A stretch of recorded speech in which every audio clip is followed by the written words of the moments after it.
I don't really go national Labour. I just go by who's doing what for what towns. There's always those big cities like Auckland and that, and Christchurch, and everyone's looking after those places. But it's these small places out here that really sort of get affected. Yeah. It's good to just have people out there looking out for the small towns, really.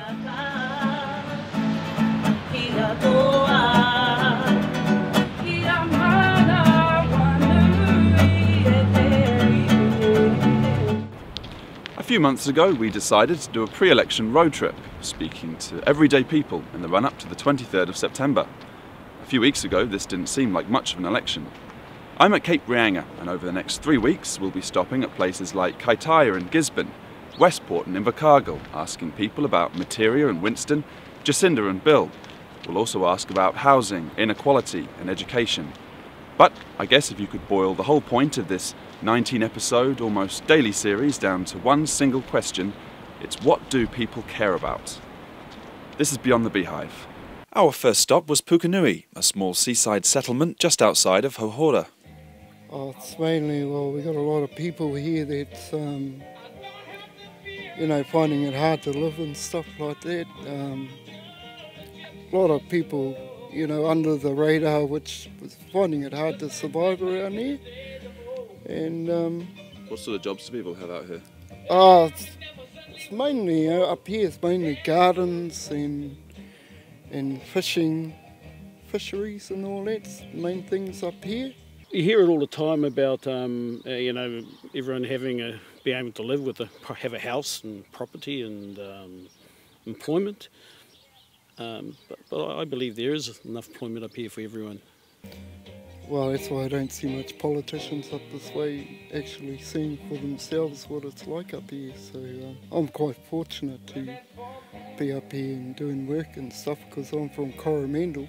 We drove on to Kaitaia, the most northern town in New Zealand and one of the biggest population centres in the Northland electorate, held by New Zealand First leader Winston Peters. I just think, they're all thieves, mate, so, It's funny, you're living in a building with the word vote on the outside. Yeah, Is that a bit ironic? No, that's my landlord. Oh, right.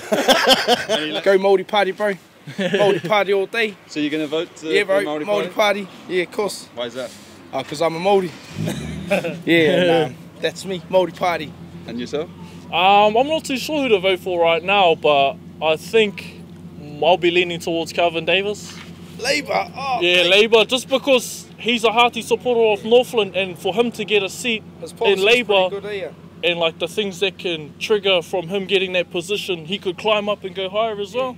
So, and he's like part of us, and he grew up here and he knows the life up here. So I'll choose to support him because he's in a position where he can get our voice heard out there. Yes, I know who I'm going to vote for. Can I ask who and why? National, because they a very stable government. The housing especially, because it's, quite a bit of poverty in New Zealand around here. And I mean, I've only been back here for like 6 years and never ever really seen homeless people here in Kaitaia, but there is. Drugs here, that's the main thing for me. I see this many towns, I've been all over the show, and every town I see people getting wrecked from drugs. Yeah. And nothing drug seems and to be alcohol working, abuse. so they need to, push that fight to smash that bloody drugs out of the way, especially meth. Yeah, that's one of the main problems today is methamphetamines and whatnot on the street, and especially like in places like this because it's distant from the city. It's easier to push drugs out here, and so it's one of those things where everyone knows it, but it's not really known throughout New Zealand. They don't really care, the dealers, they don't give a shit who they're selling to. Pregnant, beneficiaries, people that can't afford to feed their kids because they're hooked on drugs. And I just see Shane Jones he's just putting that real fight out there against PA, and it's real good to see he's putting his word out there. It just really means a lot. April Hetaraka is a youth development worker who encourages young people in Kaitaia to vote and engage with their communities. Most young people are still developing, understanding life. So if you're not brought up in a whānau or a family that understands the political reasons why you should be voting or why you should have a voice, then it's like it disengages them totally in terms of government. And probably up here, we don't have university up here. So, at university you kind of get that understanding coming through the ranks of education. A lot of our young people up here fall out of education and if they do go to university, it's away from here. So yeah, I think that could be one of the reasons. Like on Facebook, it's a lot of young people are cussing about how they don't like this and that about politics or government or decisions that they're making. And if I see them out in public, I'll just say, oh, hey, I saw, you know, a little status that you made. I was just wondering, like, do you vote at all? Like, do you put your voice out there? Do you state your opinion? Like, are you voting or what? So bring it to me. Bring